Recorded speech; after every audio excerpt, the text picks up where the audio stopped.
This whole process that's going on underneath that is never seen by anybody, but I experience it within myself.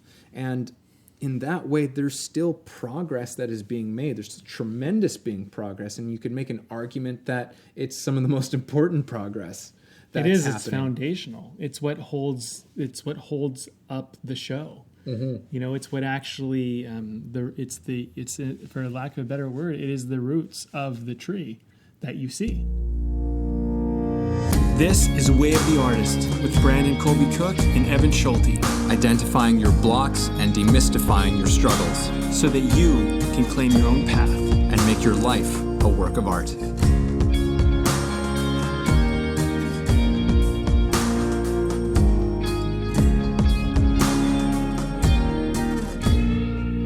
Hey guys, welcome to the podcast. Today we're going to be talking about a little game that we all know and play very often.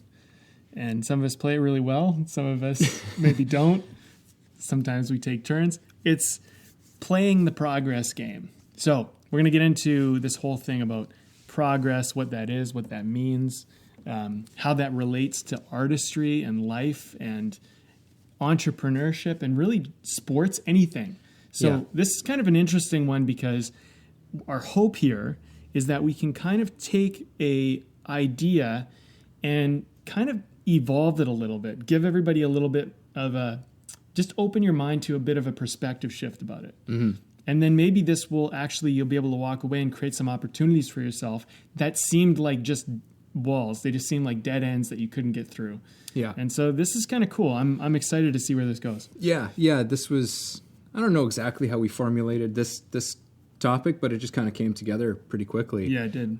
So we're gonna give it a run because there's some really interesting stuff that we kind of touched on in our pre-chat.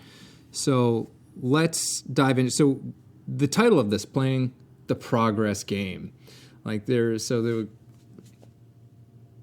bit of we're insinuating a little something with this, and that it is a bit of a game that we play with this word called progress. Yeah. And I'm not, and we're not, I don't think, I'll just speak for myself. We're not poo-pooing on progress. No, this is not what this is about. We are pro-progress. We are pro-progress, but really what we have from some of our own experiences and some of our own discoveries is that sometimes there's a bit of a trap. There's a bit of a double-edged sword with this notion of progress that we sometimes walk around with. And in a weird way, sometimes in the pursuit of progress, we become stagnant. It can create absolute stagnancy. We can become unable to create. We hit, for artists, we hit those blocks, right? And sometimes the idea of progress is the culprit of that. And there are a number of reasons as to why that is, kind of psychologically, based on some of very common conditioning that we've been trained into in our culture. So let's dive in. Well, one thing that, if you're first of all, if you're experiencing being stagnant, being blocked, feeling frustrated, feeling like you can't get through on something you're trying to make work, you're unable to make the kind of progress or get the kind of results, and that's how you're measuring progress, I think this is going to be very relevant. I think the thing about progress is that whenever you're trying to make progress, in some ways you actually make it impossible to make progress. Mm-hmm. Because progress is not an actual thing to go for. It's more like a byproduct of doing something else. And Evan and I talked about that as movement. Through making movement, you create progress. And progress is more of it's an opportunity that's kind of opened up in which you can step into. But if you're feeling blocked, it's probably because that opportunity or that gap, if you want to call it that, is not available to step into. Yeah. So in a lot of ways, what we really want to talk about, the progress game is about creating opportunities. It's about creating gaps in which you can step into and make progress. And the other thing is that progress in many ways is always occurring so long as you're moving. But you might not see that progress. Yes. And that's a really important thing to understand about the progress game, is that progress is more measurable in hindsight than it is in the actual moment or even in foresight. Exactly. And I think you hit it, is that progress, the idea, I would like to actually even pose it as the idea of progress, because it is. Progress is an idea that we have about something, about the movement of something. Progress is literally implies a kind of a measurement. There's a measurement that is occurring with that. And so sometimes when we get caught in the progress, we're trying to measure while we're in the middle of creating something. So It's like we're still creating the thing that we're measuring. And so when you're trying to play the progress thing, it's like, well, you don't know what's to come yet, And so if we're trying to make progress, and again, we are often limited by our ideas of progress. We think that progress looks like this. We think that progress looks like that. Or for me to be making progress, it means such and such and such. There's a whole bunch of conditions that are surrounding that. And as a result, we end up missing out on actually seeing all kinds of progress that we're making. But because we only have a narrow frame and way that we're measuring progress, we don't fully appreciate everything that we've been doing, the efforts that we've been making. So we're gonna, I think, as you said, movement is kind of the word that you're gonna hear probably a lot today, which is something that, for myself, when I've been in blocks and when I've been putting things off, when I've been procrastinating a project or something, very often I know that I'm getting so caught up in some kind of a result that I want, some kind of, again, sense of progress, that or trying to work from a place of, oh, this will create progress, this will create progress. And as a result, I'm not actually being particularly creative. And I often get overwhelmed. I often get it sucking the joy out of the process of whatever it is that I'm doing. And so when I catch myself doing that, I'll just go, okay, just create movement. Let's just create some movement right now. And from there, I can usually think of a couple of very simple things that I can do that will just create movement in one way or another. So, I mean, movement does a bunch of things. It changes things. And that's really what we're going for. I mean, when you're talking about playing this game of progress, what you're talking about is playing the game of change. Progress is you measuring it as a forward movement for you, as something that actually works towards what you want. But often, in many cases, true progress is actually away from what you want.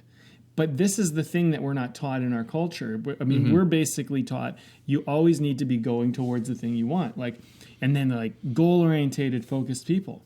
Well, why do they burn out? Why do people hit roadblocks? Why do people have existential crises or run, to this point where they're like, I'm done. I don't want to do this anymore.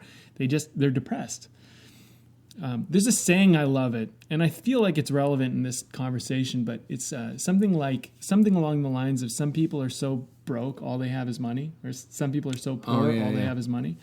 To me, that's a great example of progress gone wrong, where your point was to acquire money, and what you missed was wealth, because money and wealth are not the same thing. Money is the measurement of wealth, but it's only a measurement of a certain kind of wealth. It's not measurement of all wealth.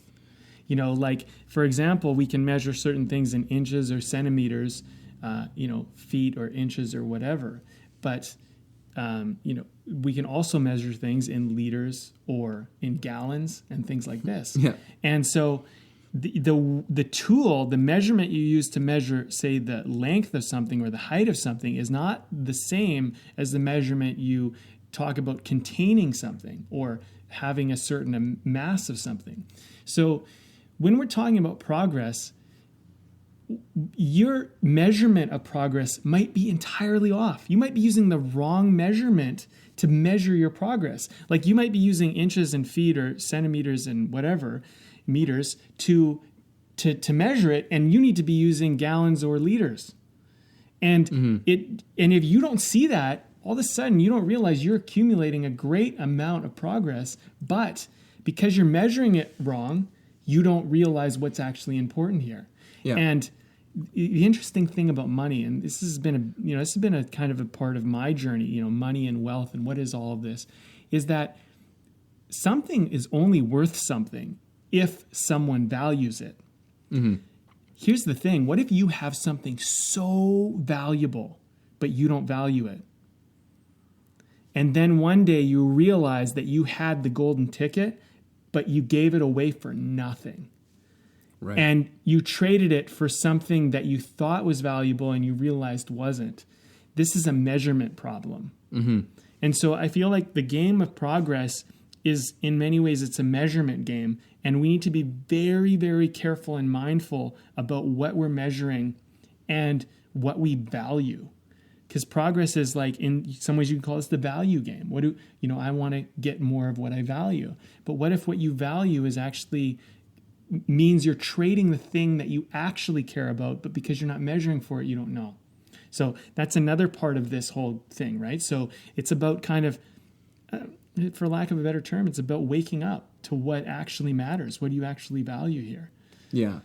People you can look at this. I mean, there's the common analogy of like, working all the time, not valuing your family, working all the time, not having any spare free time, getting old, and then, realizing that you don't have the physical ability to actually experience your life the way you wished you could have. Yeah. And you go, man, who gives a shit about this job I had my whole life? I never went and traveled. I never went and did this stuff. Yeah. Right?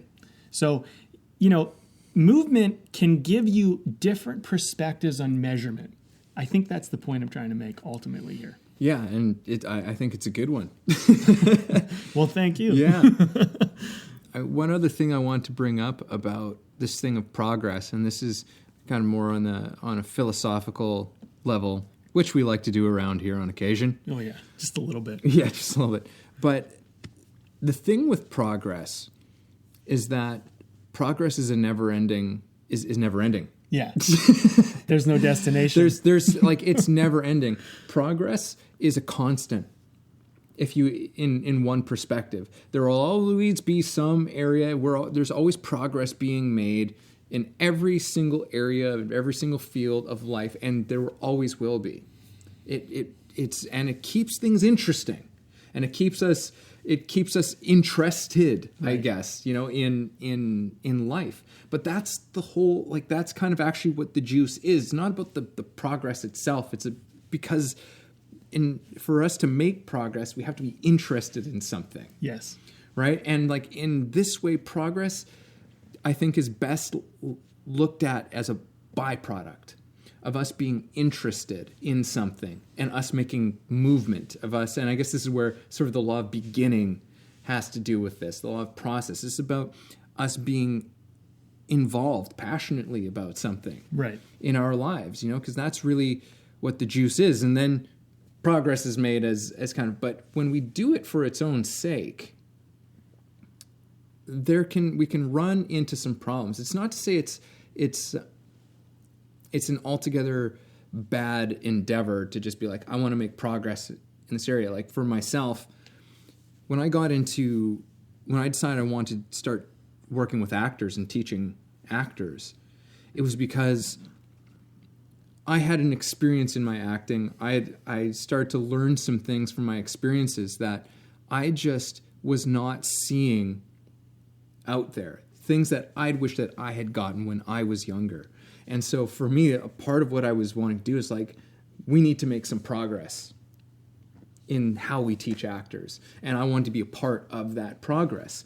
But don't make any mistake. That's all great and everything. But that's not really what gets me up and out of bed to do it, right? Per se. It's to be like, yes, I'm making progress and we're, advancing, because inevitably, I'm going to get older and I'm going to die, and hopefully somebody else makes progress over what I've done. But really, I'm doing what I'm doing because I get such tremendous joy out of it. Like, I love teaching. I love working with people. I love seeing the light bulbs go off in people. And that transformation is so amazing for me to get to be a part of that. That's really what's exciting for me. And that has nothing to do with the whole thing of, okay, we need to make progress in the field of acting. That's kind of something that's just sort of operating way in the background, but it's not the driving force of why I'm doing what I'm doing. Yeah, I hear that. I mean, I feel like that's a common distraction that people can get caught up in, is that they want to have this greater meaning, this greater purpose. And, this thing of legacy, or this thing of making an impact in the world. And just being alive, you're making an impact. And for the people who are maybe not, maybe you're identifying too much with your job, too much with your thing, you can actually do yourself a disservice by being judgmental and thinking that you're making more of an impact than, say, another person is. The homeless person on the street is making as much of an impact as the person that's building a major, say, technological product. Mm-hmm. But we don't necessarily measure for the homeless person. But there's a massive impact going on with that person sitting on the street and starving and, whatever. But we don't measure for that, so we don't care, right? Mm-hmm. Now, here's the thing. If we judge and we try to make our impact more meaningful or more important, we got to be careful about that, because the other thing is that that's not the only thing that matters, and other things have an effect. And so, I think one thing that's important is that, you might want to say you have a desire to change the world or make things better, and that's a great ambition and a great drive to have. But it's not your sole responsibility to do that. No matter what you do, no matter who you are, it's your job to live truthfully and authentically, and to bring yourself to the table as fully as you can, and allow your personal impact to play its part as you see fit. And we all will too. And if you're enough of a leader or enough of an influencer, you may actually help us clarify our vision, and we will follow you and assist you, because we actually realize that we align, right? The thing is that if you try to put all the pieces together from where you are, that's not what it's about. So progress is about opportunities being created.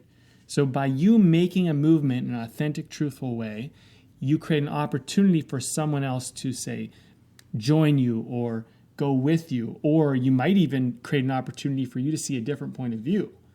Whatever it might be, all of that's going to assist you. And, later in this conversation, we can maybe get into some stories. I mean, I can share some personal stuff about how this has been true for me, where it's just been like the things that actually made the most progress were not things that I foresaw in the beginning. They were kind of strange, wonderful opportunities that come up sporadically throughout the journey. But in a lot of ways, I don't even know how I created them. But if you kind of track it back and you look in hindsight, you go, oh, I see why that actually occurred. Right. But in the moment, it almost seems like serendipity and magic, And it is kind of serendipity and magic because you didn't know you created it. But there is a bit of a fluidness to it. There's a whole flow, And that was another word. We haven't really mentioned it, but flow. So much about this is creating flow. Yeah. And flow just creates opportunity, right? And it's not just you in this, it's everybody around you. Yeah. And so, progress for yourself, if it hurts someone you care about, that might not actually be progress for you, right? Like, what if you get what you want, but it actually destroys someone you care about? Is that worth it? Well, I mean, and this is a common theme in human history when it comes to again, our ideas of progress, right? Like our ideas of progress have, like, if you look at something like a smartphone, I'm not going to argue that that's progress, but at the same time, now we've got this massive epidemic of people who don't know how to connect to someone in person. Yes. In real life. There's this whole slew of problems, and we go, okay, is that progress? Like, on one standpoint, there's been progress made technologically, but have we made progress as people, as individuals with our hands on that sort of thing? I mean, and on the flip side of it, rockets were created years ago to kill people. They were made as instruments of war. And now we use them to launch people out into space and discover and explore new things. So there's sometimes our ideas of progress have these unintended consequences that are really quite negative, right? It's because the whole thing with progress as well is that there is sometimes a kind of arrogance to it, and because there's an ignorance to it. Yes. Is because it presupposes such a massive level of knowledge of how everything interacts in the world, that it's just like, oh, okay, like, we do our best to try and understand today, like, what the impact of certain actions or of introducing certain, certain things into our world, like whether that's, commercial goods or whatever it is. What could the potential impacts be of this? And we go through great lengths to try and understand, because the cost can be really high. Another example is DDT, like a chemical that they used to spray on crops, and it was like, oh, great, this is going to save our crops from all these bugs. Meanwhile, we're killing, bees, and then all these birds started dying, and suddenly it's like, okay, now that's doesn't exist anymore. Yeah, you're not allowed to use that realized it was product. a cancer causing. Yeah, there was all of these horrible consequences that weren't foreseen, and they weren't intended. So it's like there wasn't malice behind it, but there's like, hey, we're making progress, but suddenly there's this consequence that came out of it that nobody foresaw, that nobody understood, and we still see this happen today. Where it's like we don't fully understand the implications of how some of these things are going to go. The like button on Facebook, it's like, hey, like, just a quick thing for people to say that they like something. And it's become one of the most addictive things. It's one of the most common addictions that we have now. It's why people have an addiction to things like Facebook, is because of that like button. And now people are questing for likes on everything. Yeah. And that was, give me a hit. Yeah, like, give me a hit, like. And then they added the love button and the laugh button. And now there's all of these other things going on with reaction. it. And now it's and as we understand it, is that this is somewhat of a side note, but that there are more sort of nefarious intentions behind some of the things that have been brought into social media. But at the time, the like button was just like meant as a simple little way to interact with somebody. And it ended up having these consequences of creating this kind of addiction. And then it's since spiraled off into more things being introduced into these platforms that just make us more and more addicted to our screens. So again, something that's like, hey, we're making progress in, in our social media platform. And now we've just created a generation of addiction. Yeah. So it's like our ideas of it. This is the whole point. This is kind of the long-winded way of me saying, like, our ideas of progress can have really disastrous consequences to them. Yeah, well, like I said earlier, it's a measurement issue, right? Like initially, you look at the social media like button and you go, okay, well, this people seem to respond to as a positive, and this people don't respond to. So let's give them more of what they respond to, and let's reward what they respond to. And in that measurement, that's great. But then in the measurement of how valid am I as an artist or a person, or what I said today, or how I look, or whatever it might be, when it starts kind of going into that measurement, and you're beginning to use external validation as your measurement, this can become a toxic form of progress. The other thing I see a lot, especially with, running a business and kind of, I'm kind of like a hybrid online, really. I haven't made that full leap yet. But as I go through this whole online process, it's very interesting to start to learn that there's a lot of kind of poor evaluation of what actually matters online.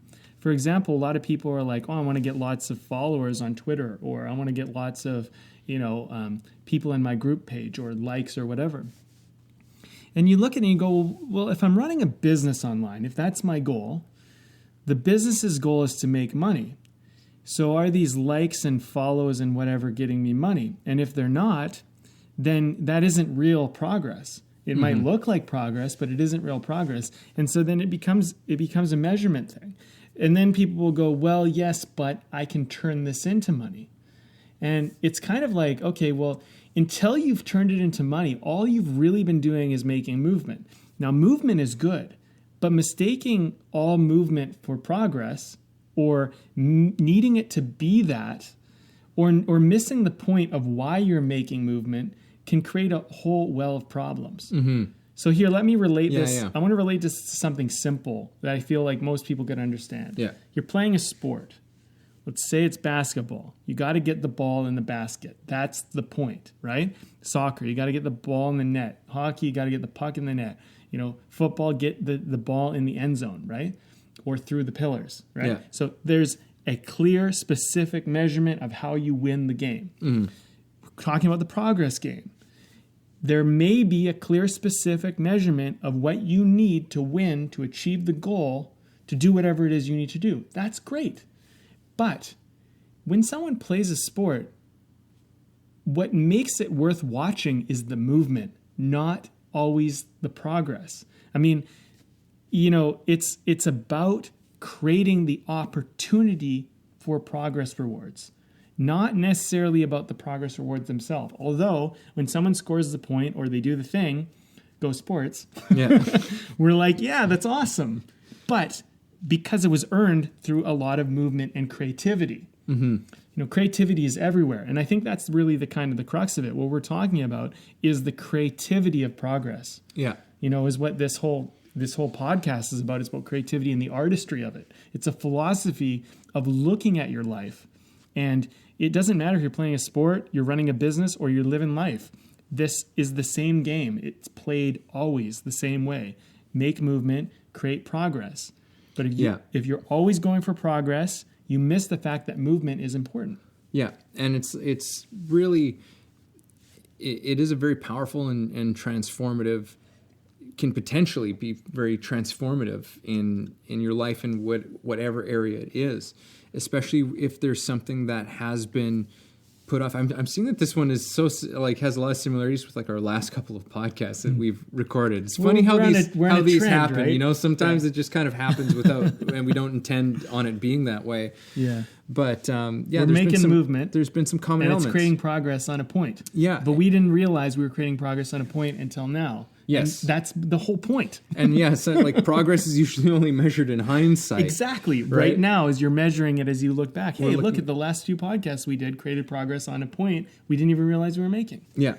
And really, it's all just been us in continuing to show up and create movement, continuing to have these conversations, continuing to explore ideas that are interesting to us, that we think might be helpful. I mean, at least oftentimes these conversations, we're having them just because they're helpful for our own selves. Yeah. And if anyone else can benefit from it, that's terrific. That's why we're that's kind of why what we're makes here. This not work. Yeah. Exactly. It makes it not feel like work, I should say. Mm-hmm. It makes it work, but it makes it not feel like it's an effort to do. But, and I think that's the point, is that, when we're talking about movement, we're talking about why not, when you're playing this progress game, make progress effortless. Yeah. But when you get so obsessed with needing to make progress, you make it so hard on yourself. Yeah, it's kind of like making something that is actually a really fantastic, enjoyable experience and making it into a grind. Yes. And unnecessarily so.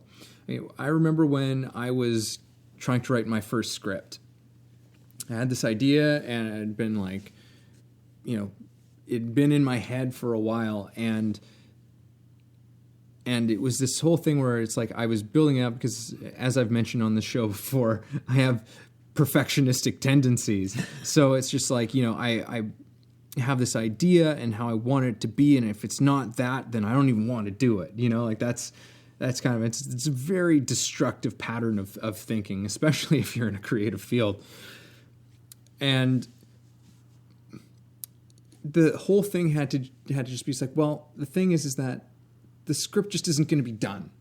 You have this thing in your head, but it's not just going to fall into your lap and be done. That's me in my progress mode, thinking of like what progress is. And that's got to be, it's got to be brilliant, and it's got to be there. Like it has to be that immediately.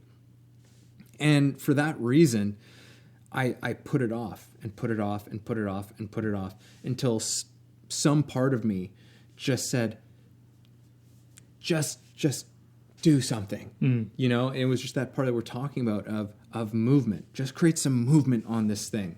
It's like, okay, I'll write the title on the top of a page, right? Okay, wrote the title. Okay, well, what do you think happens in the first scene, right? This guy, he quits his job in a funny way with his boss. All right, great.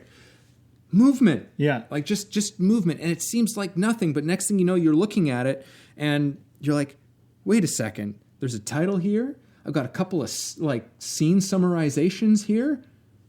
This is progress. Yes. That's actual progress that's in front of me. And it was just through that process of just movement. And whenever I'm getting stuck on something, because sometimes I'm in the middle of a project, something that I've already started on, and I've lost some momentum on it. And then it's just like, okay, just movement. That's all I'm thinking. I'm just running that in my head. Just create movement. All right. And it doesn't matter how much it is. If I sit down in front of that screen or whatever the hell it is that I'm doing, and I just type down a couple of words, that's something. Mm-hmm. That's movement and it's progress. And I take that as a win, no matter where I'm at, and I don't judge it. It's like if I showed up, I succeeded. Yes. Right? Because sometimes and normally I end up doing a lot more than just writing a couple of words. Yeah. I normally end up putting in some solid time with it. But it's just like, in The War of Art by Pressfield? By Pressfield, he talks about that resistance. It's like anytime you come up and he's like, and you actually do it, you create that movement and you don't let your resistance stop you, you've won. Mm-hmm. You have won. You've defeated resistance for that day. Mm-hmm. You're a conqueror. Congratulations. It's like it's a hard thing for us to. Bizarrely, for so many of us, it's so hard to do the things that we really want to do. We're so hard on ourselves. We again have so many conditions onto how something needs to play out in order for it to have been worth it. Mm-hmm. And like, as you said, it's just like, hey, like it's your life. You're alive. Like it's what you're here for. You're here to live. Right. And for us to live has to entail us doing these things that we are passionate about, that kind of get us going, as our few podcasts ago, that get our curiosity going. Those are the things that we're here to pursue. And when we get caught in the progress game, we often lose sight of what the real point of it all is, which is to, I don't know, have a great fucking time. Yeah, have a great time. Enjoy what you're doing. Yeah. And every moment of your life, enjoy what you're doing. Well, that's an interesting thing to parlay this into. I mean, I talked about this. I talked about in previous episodes, I've shared a little bit about how I went through this experience of, which I used to call depression, but I actually realized it's not so much depression as much as it was an existential crisis. Right. And so I want to go through this whole thing. Existential crisis essentially means that you're having a crisis of existence. So the way that you existed no longer will fit up to who you are now or what you're aware of or what you're conscious of. What ends up happening is you have symptoms that appear like depression, and you might legitimately feel depression, but it's, and it might be interesting for anybody who's feeling depressed to consider that you're actually in an existential crisis as opposed to calling it a depression. Just for this whole idea that I want to share with you, which is that when you hit an existential crisis, and I know you actually hit one as well, and I've had a lot of people in my life actually go through some form of existential crisis. Even my parents have gone through it. Yeah. But we all go through it in our own way. And we don't all respond, people don't notice it as much unless maybe they're close to it sometimes. But what I realize is that you have the same questions as you do when you're in depression, which is, what's the point? What's the point? Why bother? Right? Because the things that were making progress before don't add up anymore and they don't seem to matter. So you go, what's the point? I've been trying to make progress over here. I thought, being in this relationship was going to lead to marriage and kids and a house and blah, blah, blah. And it's done. And I thought these friends would be in my life forever. And that seems to not be happening. And I thought this project was going to parlay me into or bounce me into the next thing. And it doesn't seem to be that's the linchpin. What's the point? And what, in this roundabout kind of very interesting way, I actually got that the point is to enjoy yourself. That was the ultimate lesson. And then through enjoying myself, great things will occur. But what I found was that, in a sense, in an existential crisis, the self you were, the ego you were, gets left behind. And essentially it's the ego death. It dies, and then you almost begin anew.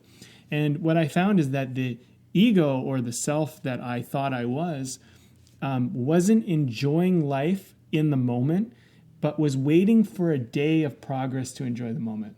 Whereas the person I am now, or the ego identity or perception identity I am now, looks at life and goes, let's enjoy it right now. And let's also create that because it'll be fun. But not because I need that to be happy. Because one day when I get there, then I'll be happy. Yeah. You know what I'm saying? And that's where my existential crisis occurred. It was like, nope, if you continue going on the way you're going, if you keep waiting for the day to be happy, truly happy, then you never will be. So you know what? I don't know what it is, if it's me, my higher self, the universe, God, whatever you want to call it, goes, nope, no more. We're stopping that today. And maybe it's an external event. Maybe you didn't necessarily cause it, but you run your pattern of progress enough to the point where you can no longer go forward. You hit a wall. And you are forced to face what you're going to do. And here's the other thing. Depression and stagnant are basically the same thing. You stop moving, you stop living, you stop doing. One of the best ways to get out of a depression is to move. Because movement creates happiness and joy. Ironically, you realize that life is about movement, not progress. So then you move, you naturally create progress, as opposed to, I will only move if it creates progress. See what I'm saying? Yeah. Yeah. And the whole universe is in movement. Yes. Like that movement. And if you stop moving... Yeah. And I believe it's also, it's a line from World War Z. From that zombie movie. That zombie movie. It was a graphic novel, I think, before first. But out of that whole movie, I remember the thing that stands out to me about that movie. It was one line, and it's in the middle of them being, Brad Pitt's getting his family, to safety in some way, or trying to, and he runs into some people, I think, that that he knows, and they're like, no, we're gonna stay put, and he was trying to convince them that they can't just sit there and stay, and he said, movement is life. And he was just and you had to keep moving. He was a survivalist, Right. He was a guy, that was his character. It was he was a person who's gone into these really treacherous places, and he learned to understand this. No, you've got to, you can't sit still. You can't sit still. Sitting still is, you're going to die that way. Yeah. Well, that's an interesting, it's such a great thing to pull from that movie, because, you think it's just an action movie or whatever. And then there's these in movies that tend to do well, or major movies, there's often a nugget inside a lot of them that you can find something brilliant out of it. And that's why I think I remembered it, is because I wasn't expecting to kind of be hit with something like that made me think for a few moments and add a zombie flick. But, I think Brad Pitt always makes really good choices with the stuff he does, so I shouldn't be too surprised, I suppose. I think also with the concept of movement is that you don't need to take it so literally as well as like, I need to always be moving. It's, because there is a value in stillness. There is a value in being steady and being still. There is a very much a value in that. But you might argue that metaphorically that is movement. But like, for example, if I can't see with my eyes, my senses of hearing will be intensified. My senses of smell will be intensified. My senses of touch will be intensified. Stillness, in some ways, can be a form of intensifying other movement sensitivities. So, even if you're allowing a different form of sensitivity, that could be a form of movement. I don't mean that movement needs to be like, and I think you're the same, right? It doesn't need to be literally, you don't always have to be physically moving. Yeah. That's not the point. The point is by doing something, by you almost, there is no not doing, right? You're always doing. Like even when you're like, I'm sitting here still doing nothing, you're sitting here being still. That's what you're doing, right? So there's always a doing. It depends how mindful and specific you are about it. And I think the stagnant thing is not so much about you're literally stagnant. It's more of your experience of, I don't feel genuine or authentically pushing myself through, or I'm not walking my own path kind of thing. That's, I'm not doing the things that I'm feeling called to doing. I'm sitting on something. There's a project. There's a creation that's eating at me. And it's like, this is not just for the artists or the entrepreneurs. This is for the person at home who's hasn't signed up to take that pottery class. Like it applies to every aspect of life, which is just like anybody who experiences themselves not fully doing all the things they really want to do in their lives. And it's just like, just create some movement. It doesn't have to be perfect. It doesn't have to be pretty. I shared a thing that you had posted a little while ago on Facebook, and it was this quote. Did it get lots of likes? It did. It sure did. Even some shares. Oh, that's good. And I'm sure I felt great that day. Yeah. And it was he was an author, and he was saying like, get into the arts. Oh, he was just the sentiment he was giving, just like, just do something in the arts. Like, it's not necessarily a great way to make a living, but it's a great way to, I think he said, to grow and to nourish your soul. He's like, write a really lousy poem. It doesn't matter. It's just like, even if you do something it's garbage, it doesn't matter. As long as it's something that just, and this is why we talk about way of the artist, is that there is something about this realm and this philosophy that exists within the arts and an approach to doing it that is just so profound and can be so transformative, that gives us access to something to something that's greater than we sometimes think ourselves to be. And so it's in the great artist is creating movement. The great artist is always creating. They're in the process of creating something, even when the canvas isn't even out and the paintbrush hasn't even hit it. There's an inkling of something in the back of their minds. There's something that's growing inside of them, that's rising up, that's saying like I don't know, I've kind of got this idea of something and it's working. And and sometimes there's that phase of allowing something to work inside of you. That was one of my favorite acting teachers. He would tell us, like, when he would hand out the scenes to us, and he would say, take this, don't read it now, go home into a place where you're not going to be disturbed. He's like, and I want you to read your scenes, and you read them 3 times through, and don't speak the words out loud for those 3 times. Don't utter a single word out of your mouth. And I was like, oh, okay, all right, like, sure, I'll go along with it. You're my teacher. I trust you. And it was just like his whole thing was like, and that's just going to start bubbling inside of you. You know, every single time you read it, that's just going to start getting things moving. Like that was... Wow. I did not even intend for it to go there. That's wonderful. But there it was. But it's like it was really just to get things moving internally. Yeah. We're just going to, it's not going to look like anything yet. And this is, I guess, this is almost a perfect example of the idea of movement over progress.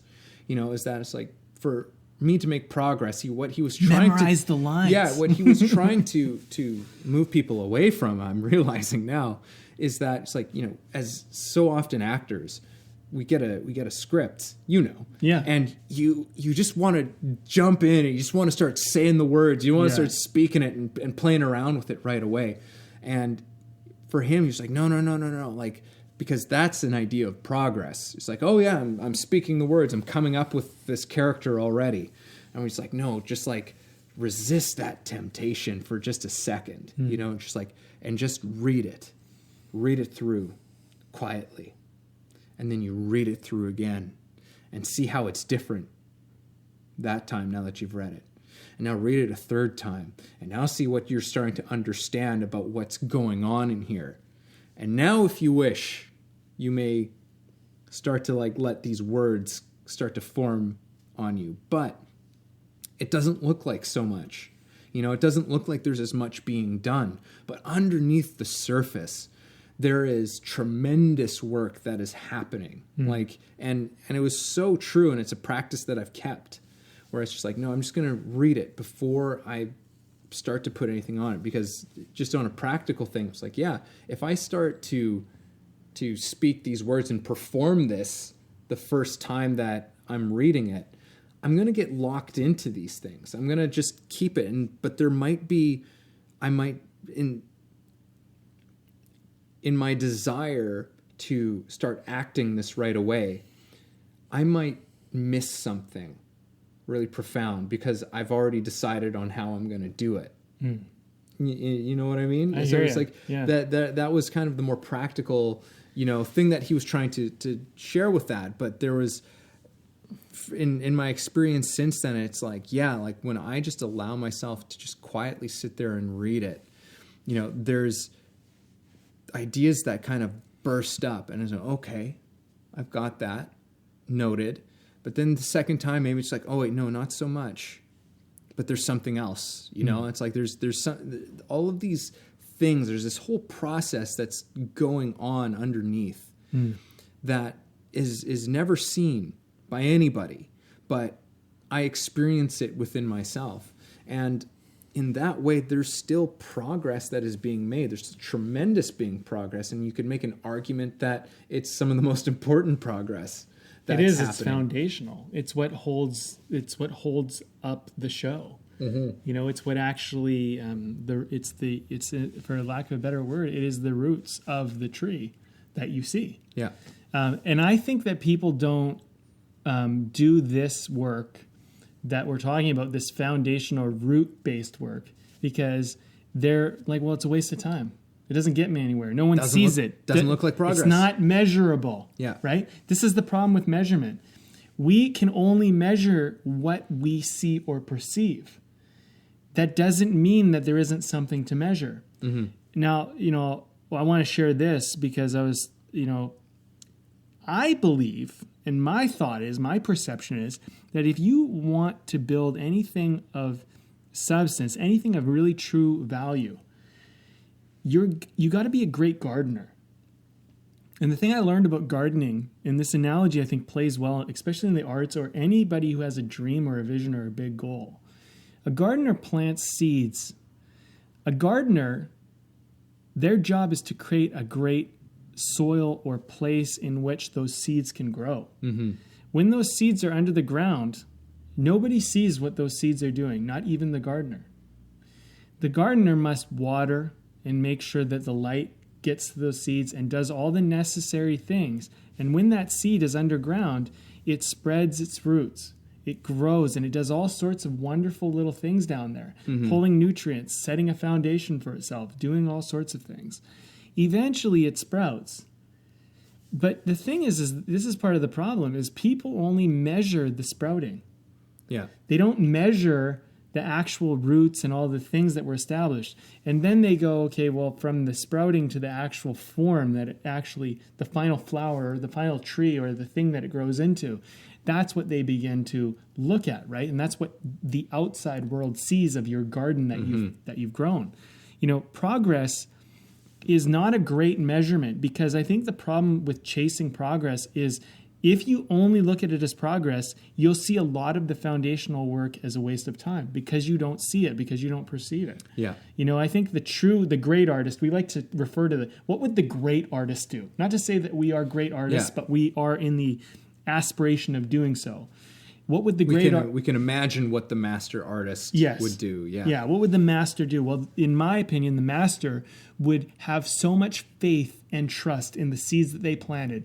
They would water and nurture that seed, and they would not need to see it grow, because they would know that what they're doing is giving it everything it needs. And then one day they will see its progress. But seeing its progress is not why they are watering and nurturing the seed. Yeah. And that was what makes a great artist. And then when they grow into great form and we all go, wow, how'd you do it?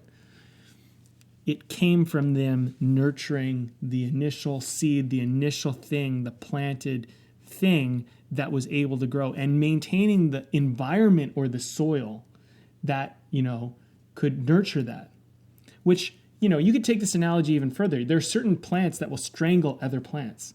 You know, this you could take into like, well, hey, look, if you surround yourself with toxic people, toxic environment, people that tear you down, people that say you can't do it, that might be the very thing that strangles the seed in which you're trying to grow. So get them out of your garden. Remove it from your garden. Or separate your garden into different areas so that, you know, for example, maybe your family is toxic, but you don't want to kick them out of your life. Put them in an area of your life, and then you have another area which you don't necessarily share with them. And that might be your standard, your way of doing it, right? But I think what a lot of people are doing is they're all looking at it, they're going like, put everything together and it just should work. And they're also going like, well, it's a waste of time if I don't see any progress. Yeah. And I think that's the biggest issue people are experiencing, really. Yeah. You know, and that's a lot of the reason why people don't pursue in the arts, or they try and negate the art because they think art is a waste of time. But art is the gardener. Art is the nurturing. And for people who do get into the arts, it can be a severe challenge, because you're surrounded very often by people who are like, so the actors, like, when you tell people like, oh, what do you do? It's like, oh, I'm an actor. Oh yeah, what have you been in? Yes. You know, which is just like progress or form. Right? Yeah. And it's just, and that's always just like, it's such a dreaded question for so many young actors. And they don't even feel they're an actor until they've been on television. It's like, well, what makes you an actor?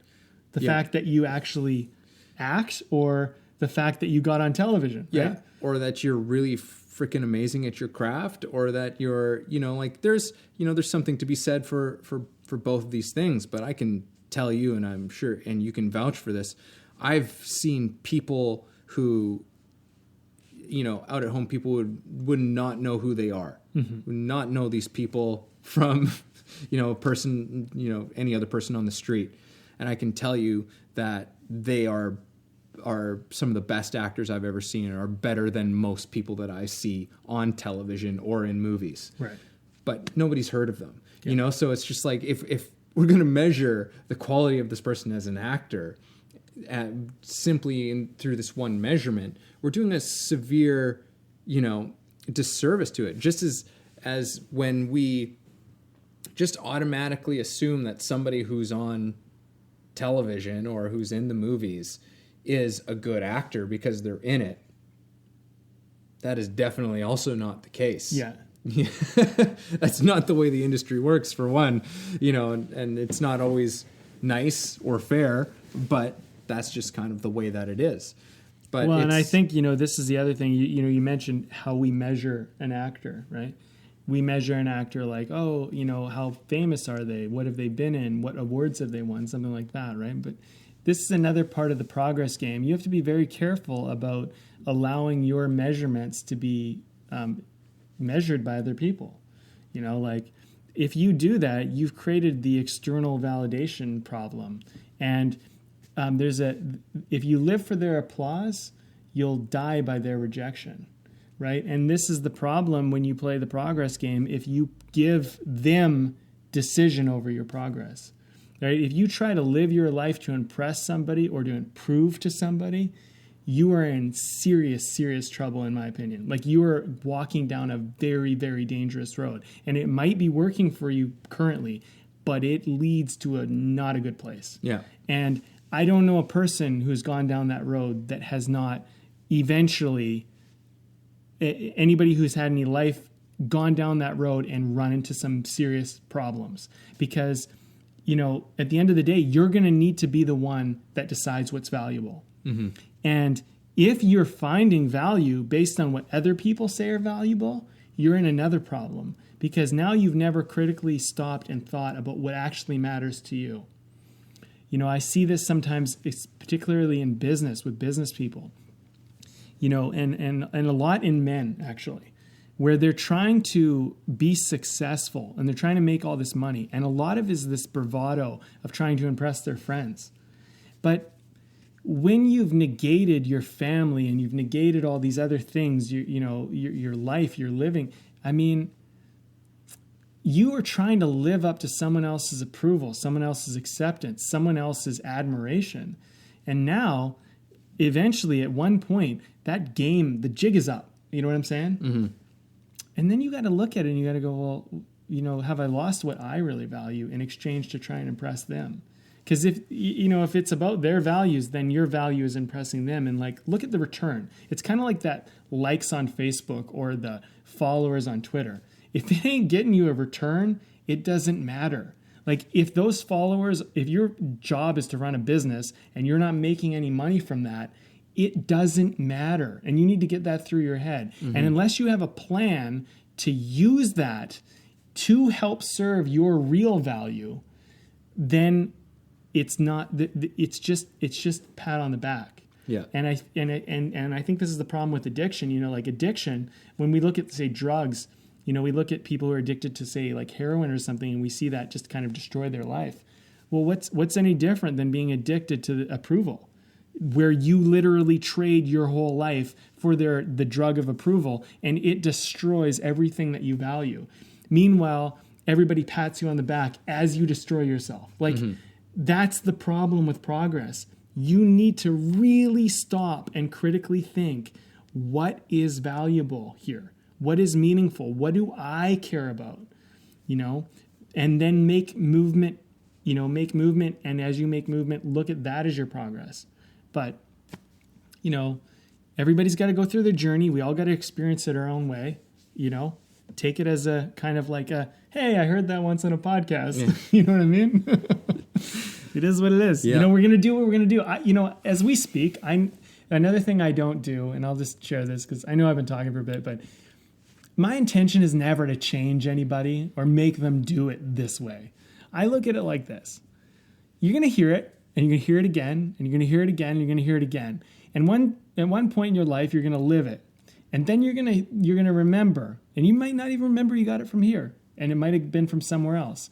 But this only helped assist in you going, yes, I knew that. Yeah. You know what I mean? And then you get there, but it's not like you can always take the advice that people can give you. Sometimes you're going to have to go and you're going to have to do it the hard way, and you're going to have the hard life experience or the pain or whatever. And that's fine. No problem with that.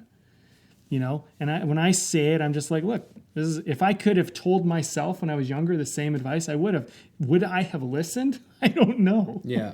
I just don't know. Because there was a part of me that was like so caught in this, right? But, I lived my life. I've gotten to this point of awareness, and I go, well, this is what I see now. He's been around the block, and he's been to the depths of Hades, and he's come back with the wisdom for the people. Tell us about the beer, sir. Yeah. Oh, yes. Yeah. Let's. We have a beer on the podcast. It's just tradition. It spurs on conversation. It's not an ad. No. But we like to share because we like craft brew. Yes, indeed. As should you if you are an enjoyer of beer. Did you just shit on our audience?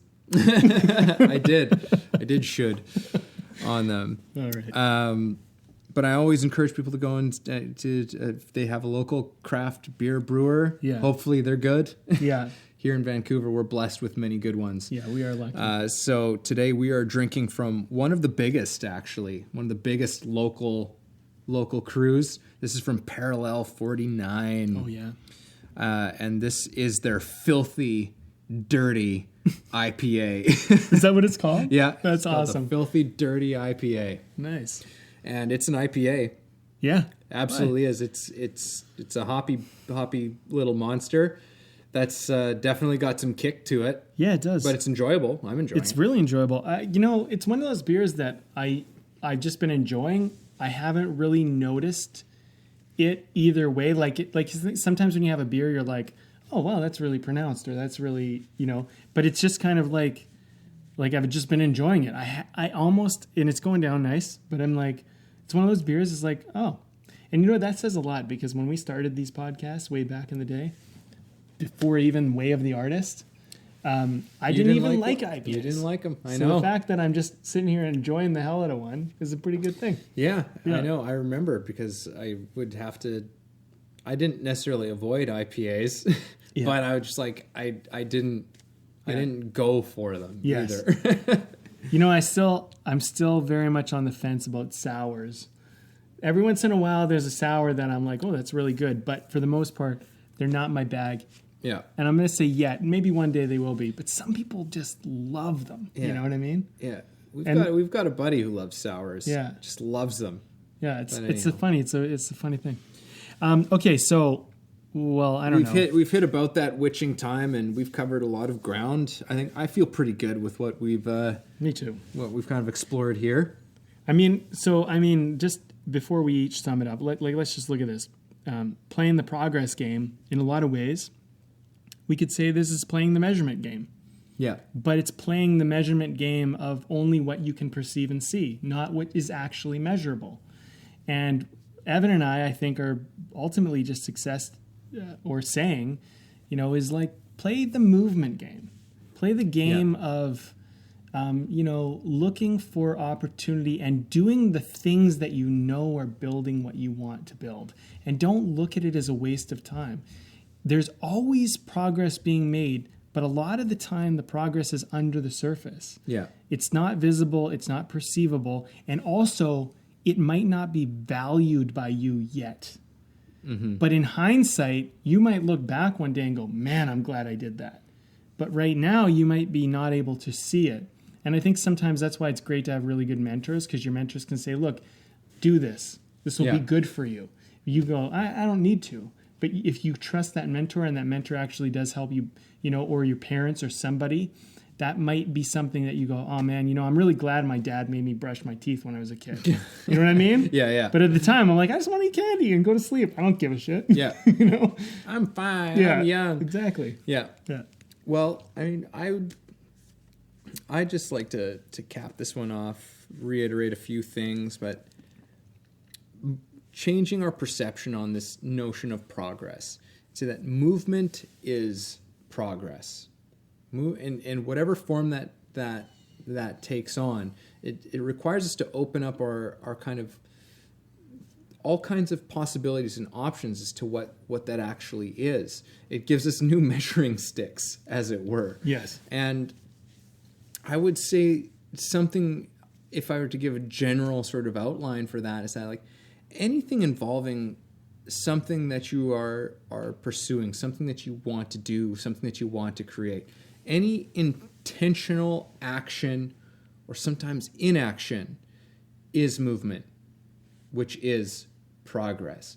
Sometimes that might look like, okay, well, I want to do this thing. I don't really know how exactly to do that, or I don't have all the information. So maybe you've got to go and you've got to spend a day just researching stuff online. Guess what? That's movement. Yes. That's movement. That's progress. You're somewhere where you weren't before. You've gained something that you didn't have before. There's all kinds of, and maybe since like, you know what? I've been thinking about this thing. I've been racking my brain about this thing. I don't know what to do about it. I need to go for a walk, clear my head. That's movement. That's progress. Like, these are all, if we allow room for it, if it's involved in some way with what we're trying to do, even if it's, I need to take a walk to clear my head of this thing, that's movement. Mm-hmm. Like, in its own way, it is creating movement. So let's learn to appreciate every aspect of what the process is in creating. Because all of these things are a part of process, and it's about us enjoying that process a little bit more, not getting so tied up and worked up and bogged down, whatever other term you want to throw at this, by this pressure of am I making progress? Because the thing is that that's almost unknowable on some levels. Mm-hmm. In some ways we can't fully know if we're making quote unquote progress, because again, it's like, how are we measuring that progress? Like, it becomes, the more we talk about this thing, the more convoluted this thing becomes. Mm-hmm. And which is why it's such a dicey game, or it can become such a dicey game, is because it becomes so, I don't even know what progress is. What is this? So it's like, sometimes best to just take our focus off of that word and just be like, okay, well, what can I do? What is movement on this thing? What is movement? And just create that.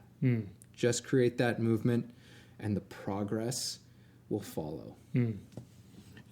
I love the way you shared that, and I almost wanted to end it there, but there's just one thing I still feel like needs to be said. And it kind of goes off of what you said, is like, don't judge your movement. Just don't judge it. Like, don't call things a waste of time. Don't call things pointless. Don't call things meaningless. Whatever it is that you're interested or you want to do, or you want to investigate or go forward, is valid. If it's in you and you desire it, and you have some type of curiosity, especially if it's curiosity, go and find out about it. Go look into it. Refer to our curiosity talk for more information on that.